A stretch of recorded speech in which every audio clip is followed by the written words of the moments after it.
साथियों, आज कुछ अच्छी न्यूज आई है जो बेरोजगारी भत्ता ले रहे हैं उन पर। देखो दोस्तों, इंटर्नशिप को स्थगित करवाने के लिए काफ़ी लोगों ने अपनी तरफ से प्रयास किया है।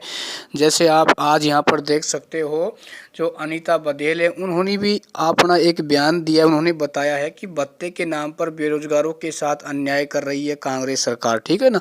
और इससे पहले साथियों, आप सभी को मालूम होगा, बीजेपी के अन्य विधायक और उपेंद्र यादव ने भी अपनी तरफ से मुख्यमंत्री के नाम पर एक ज्ञापन लिखा था, ठीक है ना। और ये साथियों देखो, मैं तो आपको लंबे समय से यही कहता आ रहा हूँ साथियों, एक समय जरूर आएगा जो अपनी आवाज़ आगे तक पहुँचेगी और विधानसभा में गूंजेगी। और आपने देखा होगा, अभी कल भी विधानसभा में आवाज़ उठाई गई थी, परसों भी उठाई गई थी, ठीक है। देखो साथियों, ये सिर्फ आपकी मेहनत है और हमारा छोटा मोटा प्रयास, ठीक है। देखो दोस्तों, मैंने आपको एक दिन जरूर कहा था कि साथियों, यदि आपने मेरा साथ दिया, यदि आपने सोशल मीडिया की तरफ से अपना योगदान दोगे, तो अपनी आवाज़ है जरूर आगे तक जाएगी, ठीक है ना। देखो साथियों, जब आपके अधिकारों का हनन होता है ना, तो आपको आवाज़ उठानी पड़ती है। और ये उसी का ही परिणाम है कि जो अपनी आवाज़ आगे तक धीरे धीरे साथियों जा रही है। और एक दिन इस पर बहुत ही, मैं कहता हूँ, दावे के साथ कहना चाहूँगा कि आने वाले समय में कुछ नया परिवर्तन आपको देखने को मिल सकता है। ये तभी मिलेगा जब आप एकजुट रहोगे। और मैं बाकी यूट्यूबर भाइयों से भी कहना चाहूँगा कि भाई, आप भी कम से कम कुछ प्रयास करिए। देखो, मुकेश 3M इकल्ला कुछ नहीं कर सकता, ठीक है ना। हाँ, कुछ यूट्यूबर सामने आए हैं, उन्होंने अपना प्रयास किया है, मैं उनको धन्यवाद देना चाहूँगा। लेकिन जो और भी तो हैं, उनको भी आगे आना चाहिए। देखो भाई, आपको नॉलेज बढ़ाने से बढ़ता है, ठीक है। देखो, बिल पास हो गया, पेमेंट आ गई, ये जानकारी तो सबको दे देगा। यदि आप नहीं भी दोगे ना, तब भी तो पैसा तो अकाउंट में आएगा। ये तो है नहीं कि भाई आप पेमेंट की जानकारी नहीं दोगे, बिल पास की जानकारी नहीं दोगे तो किसी का बिल पास नहीं होगा। वो तो वैसे भी हो जाएगा, क्योंकि आपके पास है, आप बता देते हो कि हमारा ये व्हाट्सअप नंबर है, जैसे बिल पास हो, पेमेंट आए तो हमारे व्हाट्सअप पे डाल देना। और आप उस पर नकल मार के वीडियो बना देते हो। तो मैं ये चाहता हूँ, इससे ज़रूरी ये है कि इस आवाज़ को अब दुगनी तरीके से उठाया जाए, ठीक है ना, ताकि आने वाले समय में दोस्तों आपको घर बैठे बेरोजगारी भत्ता मिले, ठीक है।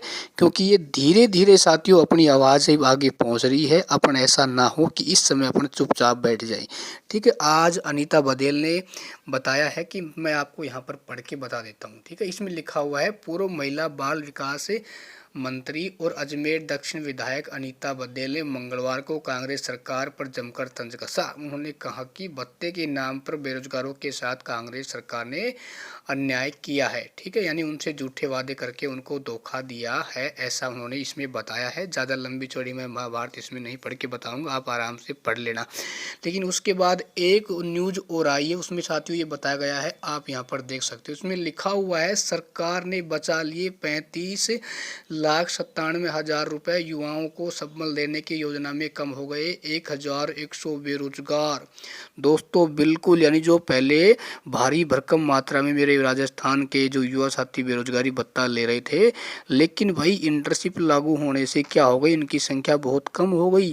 देखो, बिल्कुल होना चाहिए था, क्योंकि जो समझदार थे, जिनको पता था कि भाई इंटर्नशिप करने से हमें नुकसान हो सकता है, जिन भाइयों को दूर मिला था, उन्होंने तो वैसे भी छोड़ दिया।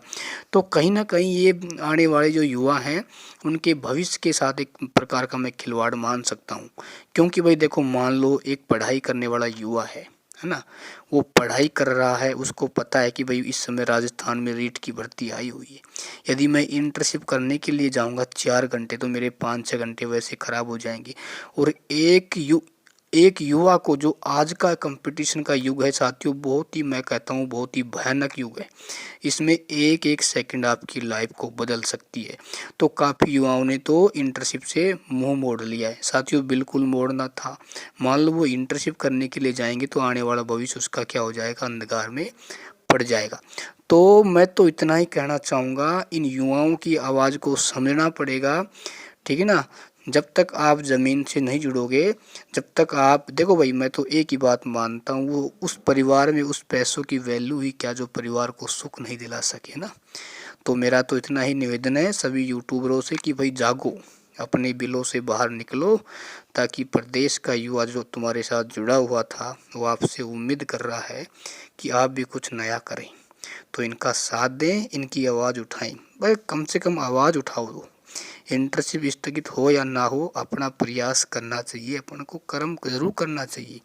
सिर्फ सरकार से आपको यही निवेदन करना है और हम यही निवेदन करते हैं कि इंटर्नशिप योजना है इसके नियमों में परिवर्तन कर दे, क्योंकि जो पढ़ने वाला युवा है वो अपने आप को इस प्रकार संतुलन नहीं कर पा रहा है, वो मानसिक रूप से कहीं ना कहीं वो परेशान हो रहा है। ठीक है, ताकि दोस्तों आप आवाज़ उठाओगे तो जो अपनी आवाज़ जो इस समय गूंज रही है वो दुगने तरीके से गूंज पाएगी।